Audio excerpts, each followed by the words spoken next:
The night before Jesus' death, at the last meal he would share with friends before the crucifixion, his disciples began to argue about which was the greatest among them. Jesus interrupted their bickering by saying, "This is the way the kings and authorities behave, hanging their power over the heads of others. This is not how it will be among you. Who is considered greater to the world, the server or the one who is served at table? Isn't the one being waited on considered greatest? Yet I am among you as one who serves. So let whoever wants to be considered great be a humble servant. I have given you a model to follow, so that as I have done for you, you should also do."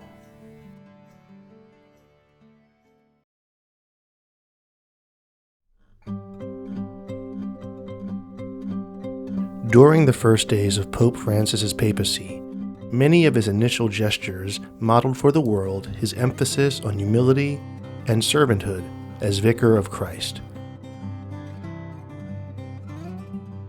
Immediately following his election, Francis greeted the crowds dressed in a simple white cassock.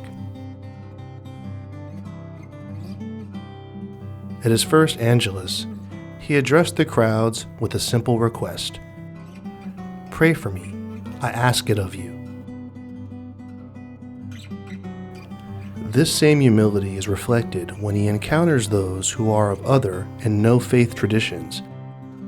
Francis makes clear that the same humility and pilgrim attitude is expected of every Christian and of the Church as a whole. Francis also has been a pope on the move, not only as a bearer of the gospel, but as a pilgrim, going to the people of all faith traditions, learning from them, and growing as a result. While visiting a mosque in the Central African Republic, he declared, "Christians and Muslims are brothers and sisters and must act as such, respecting the conscience of each one of you, but knowing that each one of you is a child of God."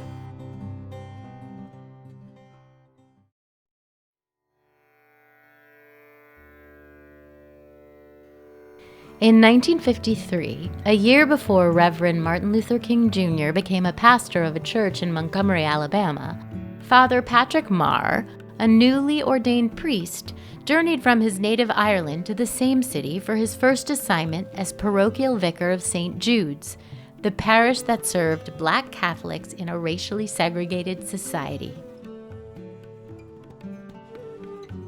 Father Marr confesses that it was through serving this community that he personally came to know and love African Americans, and that without it, he would have been a very different priest.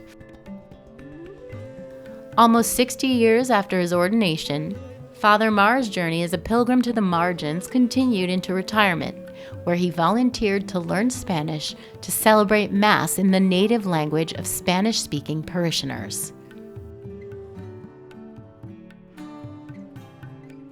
Moving beyond the familiar enables us to see the world in new ways. After years of missionary service in Africa, Mike Gable seemingly abandoned his vocation by moving to Cincinnati, Ohio. Quickly, Mike recognized changes in his hometown, including growth of the Muslim community, as well as the arrival of Buddhists and Hindus. Through his continuing vocation of being a bridge builder, Mike meets ordinary but good and holy people of different faiths who become his friends. Through these relationships, Mike better understands his Catholic faith. His Western perspective of Jesus is enriched by traditions based in the East. Mike is encouraged by inviting his neighbors to encounter and serve others in their local community. Affirming his work, a Maryknoll nun told him, "You can be a missionary wherever you are."